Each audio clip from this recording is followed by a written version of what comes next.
The days of the short bench on the highest court may be coming to an end.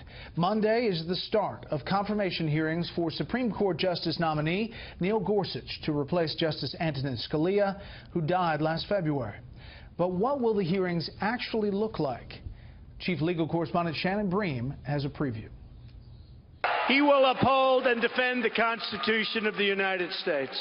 It's something Judge Neil Gorsuch himself vowed to do the night his Supreme Court nomination was rolled out in prime time.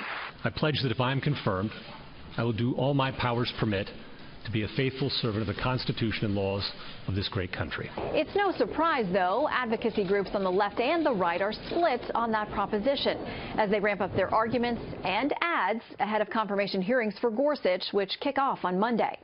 Donald Trump's nominee for the Supreme Court, Neil Gorsuch, doesn't respect the Constitution. Always applying the Constitution just as it was written. Gorsuch is about to face his critics head-on as he goes before the Senate Judiciary Committee, where Democrats are vowing to make his charted path to the high court less than smooth. If he shows in his answers that he is out of the mainstream, as his opinions indicate that he may well be, I will use every tool available, including the filibuster, to oppose him. Pro-choice advocates are actively sounding the alarm over where Gorsuch may stand on the issue of abortion, given President Trump's assurances that he would choose a pro-life nominee.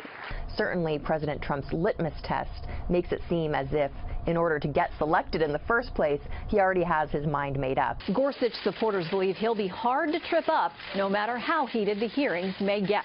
Look, there are going to be people who are ideologically opposed to this nomination come hell or high water. And I think in this case, once the American public sees Judge Gorsuch up there in the Senate testifying, they'll realize what a terrific nomination this is. When asked about the possibility of invoking the so-called nuclear option, which would lower the vote threshold needed to move a Supreme Court nominee forward from 60 to just 51 votes, a number of senators from both sides of the aisle have expressed the hope it will not come to that.